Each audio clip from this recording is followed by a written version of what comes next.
Rome had seen emperors of fire, emperors of conquest, emperors of madness, men who carved their legacies in blood and ambition. But after Hadrian, the empire entered a rare moment in history.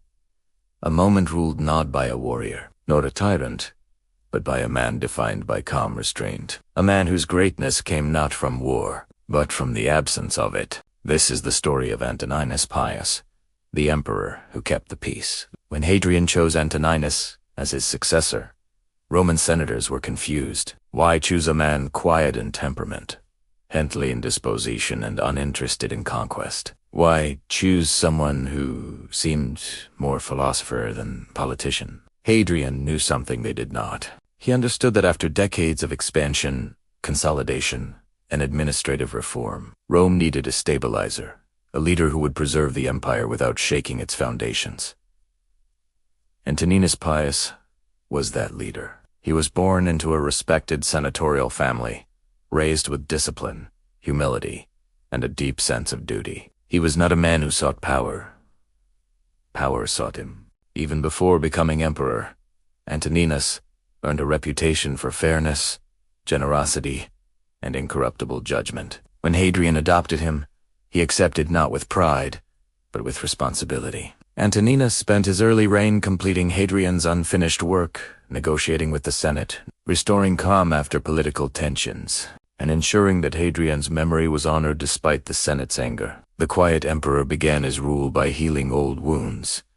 Unlike his predecessors, Antoninus rarely left Italy. He did not travel the empire like Hadrian. He did not lead armies like Trajan. He led through letters, administrators, and carefully selected governors. But his stillness did not mean weakness. He strengthened borders without expanding them. He improved provincial administration without crushing local identities. He insisted on justice, stability, and economic discipline, the pillars of a sustainable empire. Antoninus believed that Rome's strength did not come from endless conquest, but from the loyalty of its people, and loyalty had to be earned, not demanded. During his reign, the empire enjoyed one of the longest periods of uninterrupted peace in its history. No major rebellions, no catastrophic invasions, no devastating civil conflicts. Even in distant provinces, Rome seemed to breathe more freely. Yet while Antoninus avoided war, he was not blind to threats.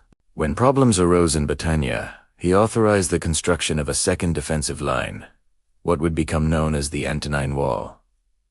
Shorter than Hadrian's Wall, but pushed further north.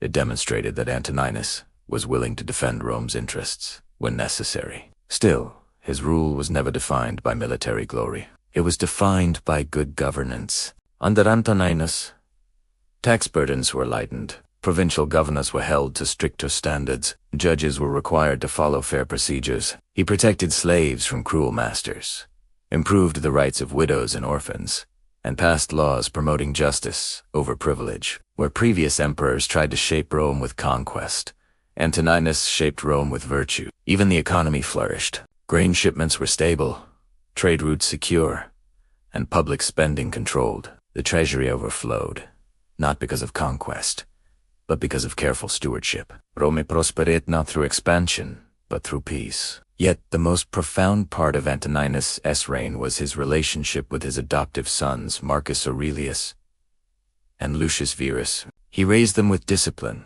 education, and moral guidance. He treated them as partners, preparing them not for power, but for responsibility. Marcus would later write in his meditations about Antoninus, saying he embodied patience, serenity, and unwavering kindness. To Marcus, Antoninus was the ideal ruler, a reminder that true power did not need to shout. Antoninus' mentorship formed the foundation of what would become the last great age of Rome.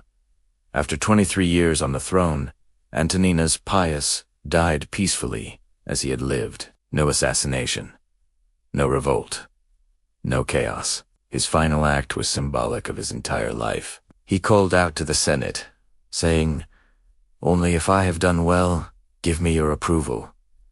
And Rome did more than that. It mourned him deeply. Temples were built in his honor, coins minted with his image. He was remembered not as a conqueror, but as a guardian, the emperor who preserved the Golden Age long enough for Marcus Aurelius to inherit it. With Antoninus gone, Rome turned to Marcus Aurelius, the philosopher emperor, a man destined to face one of the greatest crises in Roman history, because where Antoninus ruled in peace, Marcus would rule in plague, war, and fire. And that is where Part 18 begins.